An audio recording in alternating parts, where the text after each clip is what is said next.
Friends, welcome to my channel. இன்னைக்கு நம்ம வீடியோவில் சூப்பராக ஒரு ஈரல் கிரேவி எப்படி செய்யுதுன்னு பார்க்கலாமாங்க.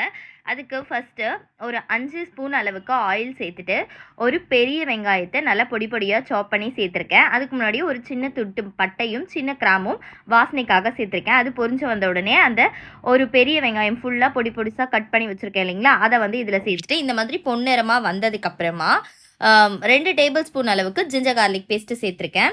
அந்த ஜிஞ்சர் கார்லிக் பேஸ்ட்டோட பச்சை வாசனை போனதுக்கப்புறமா ஒரு தக்காளி இருக்குது இல்லைங்களா, மீடியம் சைஸ் தக்காளி 2 தக்காளியை பொடிசாக கட் பண்ணி இது கூட ஆட் பண்ணியிருக்கேன். தக்காளியோட புளிப்பை பொறுத்து சேர்த்துக்கோங்க. நான் வந்து என்னோடய தக்காளி வந்து ஒரு மீடியமான புளிப்பில் இருந்துச்சு. நான் 2 மீடியம் சைஸ் தக்காளி எடுத்து சேர்த்துருக்கேன். தக்காளி வந்து ஒரு பாதி வதங்கி வந்த உடனே அதில் நம்ம மசாலா பொருட்கள் சேர்த்துடணும். நான் என்னென்ன சேர்த்துருக்கேன்னா 1/4 டேபிள் ஸ்பூன் அளவுக்கு கரம் மசாலா, 1/4 டேபிள் ஸ்பூன் அளவுக்கு வெறும் மிளகாய்த்தூள், அப்புறம் 1/2 டேபிள் ஸ்பூன் அளவுக்கு வீட்டில் அரைச்ச மிளகாய்த்தூள், அதுக்கப்புறமா 1/2 டேபிள் ஸ்பூன் அளவுக்கு மட்டன் மசாலா. இது எல்லாத்தையுமே சேர்த்துருக்கேன். வீட்டில் அரைச்ச மிளகாய்த்தூளுங்கிறதுனால உங்களோடது ரொம்ப காரமாக இருந்ததுன்னா அதை பொறுத்து சேர்த்துக்கோங்க. காரம் கம்மியாக இருந்ததுனாலும் அதை பொறுத்து சேர்த்துக்கோங்க. பின்ன தக்காளியும் இந்த மசாலா நம்ம சேர்த்துருக்க மசாலா பொருட்களும் இந்த மாதிரி நல்லா வதங்கி வரணும். நல்லா பாருங்கள், வதங்கி எண்ணெய் பிரிஞ்சு வரும்போது நம்ம நல்லா கழுவி வச்சுருக்க 1/2 கிலோ வந்து ஈரல், 1/2 கிலோ ஈரலை வந்து இது கூட நான் சேர்த்துருக்கேன். அந்த மசாலா கூட நல்லா மிக்ஸ் பண்ணி விடுங்க அந்த ஈரலை. அதுக்கப்புறம் இப்போ இதுக்கு மேலே நல்லா கருவேப்பிலையே தூவி விட்டுட்டு அதுக்கப்புறம் நான் இந்த ஈரல் மூழ்கிற அளவுக்கு தான் தண்ணி சேர்த்துருந்தேன். தண்ணி சேர்த்து மூடி வச்சுருந்தேன். அதுக்கப்புறம் இடையில வந்து நீங்கள் வந்து அடிப்பிடிக்காமல் மிக்ஸ் பண்ணி விட்டுக்கோங்க. இப்போ தண்ணியெல்லாம் நல்லா வற்றி வந்துருச்சு, ஈரலும் நல்லா வெந்து வந்துருச்சு. அவ்வளோதான், இதுதான் கரெக்டான கன்சிஸ்டன்சி ஈரல் கிரேவிக்கு. நல்ல கிரேவியாக வேணும்னா இந்த கன்சிஸ்டன்சிலேயே நீங்கள் இறக்கிடுங்க.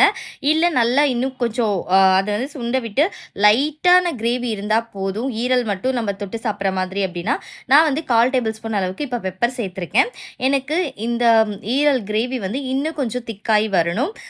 ஈரலில் ஃபுல்லாக அந்த கிரேவி வந்து நல்லா உள்ளே இறங்கணும் அப்படிங்கிறதுக்காக நான் இன்னும் ஒரு 2 மினிட்ஸ் வந்து இதை நல்லா மிக்ஸ் பண்ணிவிட்டு அந்த கிரேவியை வந்து நல்லா சுண்ட வச்சிட்ருக்கேன்.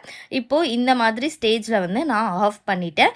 நீங்கள் வந்து நான் முதலையே சொன்னேன் இல்லைங்களா, கொஞ்சம் கிரேவி இருந்துச்சு, அந்த டைம்லேயே பெப்பரை தூவிட்டு அதுக்கப்புறம் நீங்கள் ஆஃப் பண்ணிவிட்டு கிரேவியாக சர்வ் பண்ணலாம். எனக்கு இந்த மாதிரி கொஞ்சம் ஈரலில் நல்லா அந்த எசன்ஸ்லாம் இன்னும் இறங்கணும். நீங்கள் வந்து அந்த ஸ்டேஜில் ஆஃப் பண்ணாவே ஈரலோட எசன்ஸ் வந்து நல்லாயிருக்கும், கிரேவி கன்சிஸ்டன்சியும் இருக்கும்.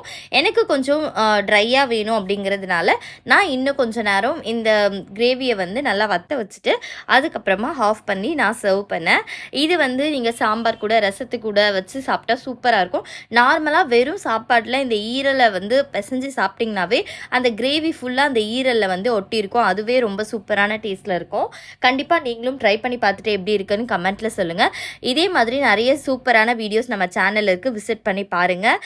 நம்ம சேனலை மறக்காமல் சப்ஸ்கிரைப் பண்ணி சப்போர்ட் பண்ணுங்கள். பாய்.